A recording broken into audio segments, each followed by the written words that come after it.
Na entrevista do dia com Maria Lídia Flandoli, os caminhos para a superação da crise sugeridos pela OAB. Para falar sobre as mudanças para a superação da crise ética, política e econômica do Brasil, o Jornal da Gazeta recebe o advogado Marcos da Costa, presidente da Ordem dos Advogados do Brasil, Seção São Paulo. Eu agradeço muito sua presença conosco sobre a Carta à Nação, que foi subscrita pela OAB, CNI, CNT, CNS, em agosto, dia 19 de agosto. E ali exatamente o que se pedia era a defesa de mudanças para a superação dessa grande crise ética, política e econômica.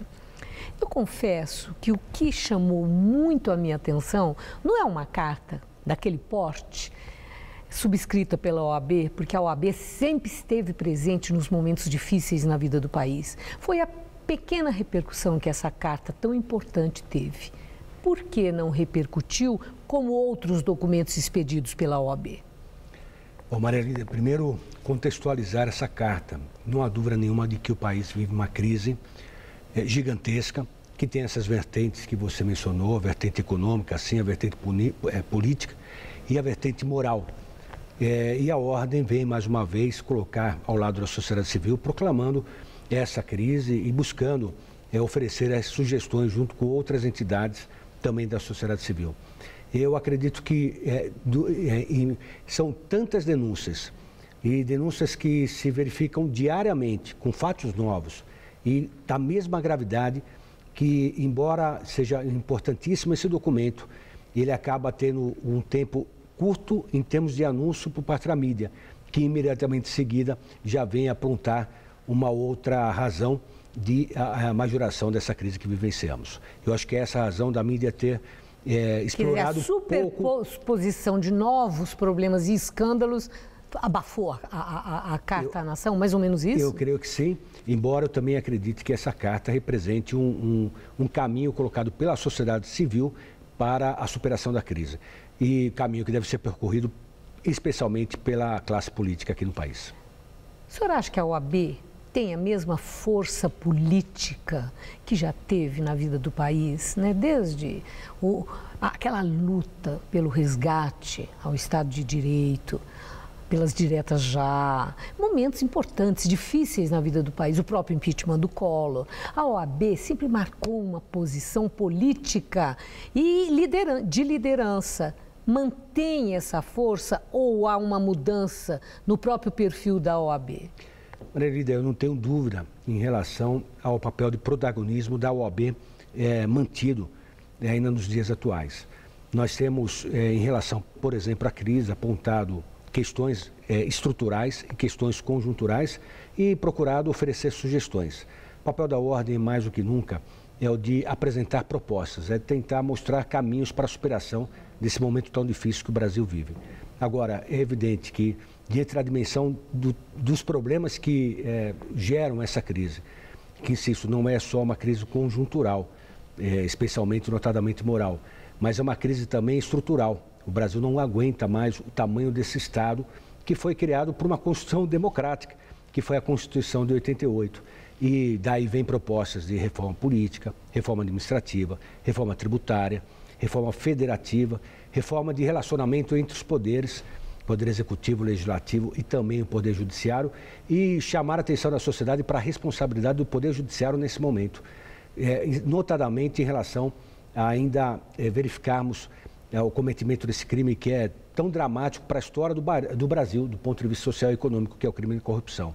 É preciso que o Judiciário cumpra a sua função a tempo certo, garantindo o direito de defesa, o devido processo legal, a presunção de inocência, mas ao final do julgamento, o juiz com isenção, formada a sua convicção, absolva quem tem que absolver, mas condene, encaminhando para a cadeia aquele que cometeu esse crime tão terrível para o país, que é o crime da corrupção.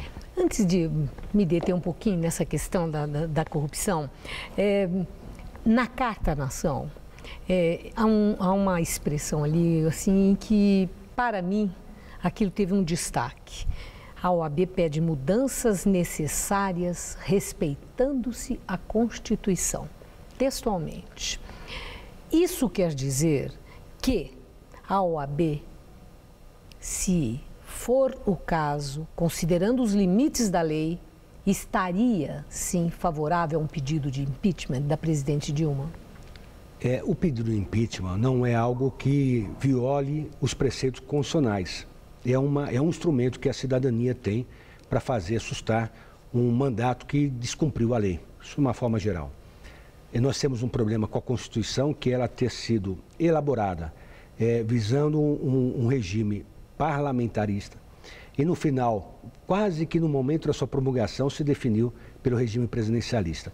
Isso faz com que nós devemos adotar esse prazo que é quase ditatorial, que é o prazo do mandato daquele que for eleito, no caso, ao presidente Dilma. Na medida em que o presidente não transgrida. Exatamente. Mas aí não é a baixa popularidade que leva a suspender, a cassar o mandato de uma presidente, de um presidente da República. É a transgressão à lei. E se verificada a transgressão na lei, certamente a OAB cumprirá a sua missão histórica e apresentará mais uma vez o pedido de impeachment no presidente da República. Agora vamos falar sobre a questão da corrupção. São muitos os casos, essa operação Lava Jato nos surpreende com novos nomes, com a delação premiada, está oferecendo à justiça elementos que levam ao aprofundamento e envolvimento de tanta gente, de tanta liderança política, de praticamente todos os partidos no país. Houve muitas críticas à atuação do juiz Moro na condução desse processo da Lava Jato, que envolve empreiteiras, as grandes obras, principalmente a questão da Petrobras. No entender da OAB, o juiz Sérgio Moro ultrapassa os limites da lei, ele excede quando ele usa do recurso da prisão preventiva no sentido da preservação das provas, de que não haja interferência das pessoas envolvidas na condução do processo que vem progressivamente sendo esclarecido? Me permita, Maria Lídia, separar em dois aspectos. Um é o aspecto processual. O processual, os advogados que não se conformem, entendem que uma decisão qualquer viola uma disposição, inclusive de natureza processual, eles vão recorrer certamente aos tribunais superiores. Como tem recorrido, Como né? tem recorrido. Como tem recorrido. O papel da ordem... Não tem sido aceito muitas dessas ações, né? Certamente esses recursos, alguns já foram analisados, outros vão ser analisados ainda, mas o importante é ter o duplo grau de jurisdição assegurado. Ou seja, a possibilidade do recurso àquela decisão que se entenda incorreta, imperfeita. O papel da ordem vem num outro aspecto, notadamente, fazer com que o advogado, que é um instrumento do direito de defesa, ele tenha suas prerrogativas observadas. Uma prerrogativa profissional que é violada por um magistrado representa uma violação do próprio direito de defesa. E aí a ordem vem a cada momento em que há uma denúncia de violação de prerrogativas, nesse ou em outros casos. Uma denúncia nesse ou em outro caso, ela intercede. Como nós fizemos recentemente um caso no departamento jurídico, numa empresa que teve o seu sigilo violado. Denunciamos ao próprio juiz e o próprio juiz determinou que esse sigilo fosse preservado. Então o papel da ordem é esse, nós temos atuado muito proximamente a cada fato para evitar que, através de uma violação às prerrogativas, o próprio direito de defesa seja maculado. E eu agradeço muito seus esclarecimentos, sua entrevista. Uma boa noite, muito obrigada. Muito obrigado. Gamberini.